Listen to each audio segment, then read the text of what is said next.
Hello, everyone. Thank you for coming. Today, Romeo and Juliet. I picked the most commonly quoted scene in the play, Act 2, Scene 1, or famously known as the balcony scene. I'll hopefully be filling in some color in the back for them so that we know what they were actually talking about during these moments. First off, a major theme in Romeo and Juliet is identity. What your name says you are versus who you are inside.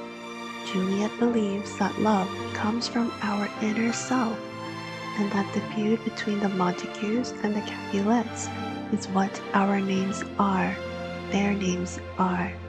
The mask, responsibility that they wear out in public. She thinks of Romeo as an individual, so in individual terms, or simply put, with her heart, so she can override her family's hatred for the Montague name and love Romeo as an individual. These lines here are all that. What's in a name? That which we call a rose, by any other word, would smell as sweet. What she means is that if Romeo were not called Romeo or Montague, he would still be the person she loves. Continuing this theme, we have this next part. O Romeo, Romeo, wherefore art thou Romeo? Deny thy father, and refuse thy name. Or if thou wilt not, be but sworn my love, and I'll no longer be a Capulet. Leaning out of her upstairs window, unaware that Romeo was below in the orchid, she asks, Wherefore art thou Romeo? Meaning, why Romeo must be Romeo, why he must be a Montague, the son of her family's greatest enemy. This line does not mean, where are you, Romeo? Because at this current time, she is unaware of Romeo's presence and proceeds to talk to herself, asking him to deny his family name to be with her. She adds at the end, if he will not, she will deny her family and family name in order to be with him, if he was to tell her that he loves her. Finally, we move to Romeo. But soft, what light through yonder window breaks? It is the east, and Juliet is the sun. Arise, fair sun, and kill the envious moon, who is already sick and pale with grief, and thou, her maid, art far more fair than she. The brightness of her cheek would shame those stars. Daylight doth the lamp, her eye in heaven, and through the airy region streams so bright that birds would sing and think it were not night.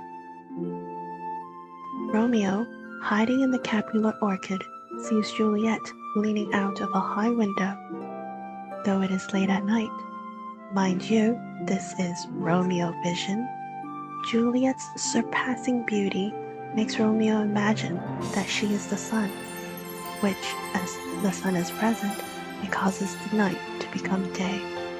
Like with the sun, Romeo personifies the moon, calling it sick and pale with grief at the fact that Juliet, the sun, is far brighter and more beautiful. Romeo then compares Juliet to the stars, claiming that she shines brighter than them, as daylight overpowers a lamp. Her eyes alone are so bright that they will make the birds sing, believing that it was daytime already.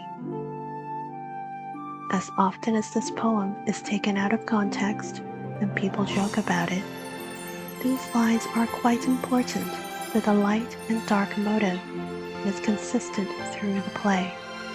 Here, Romeo imagines Juliet transforming darkness into light. Later, after their wedding night, Juliet convinces Romeo momentarily that the daylight is actually night, so that he will stay with her for just a while longer. Romeo and Juliet. Everyone knows the story to some degree. However, my rating for it is children too impulsive and lacking communication out of 100. Thank you everyone for watching.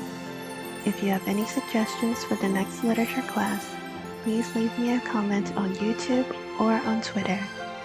See you next class!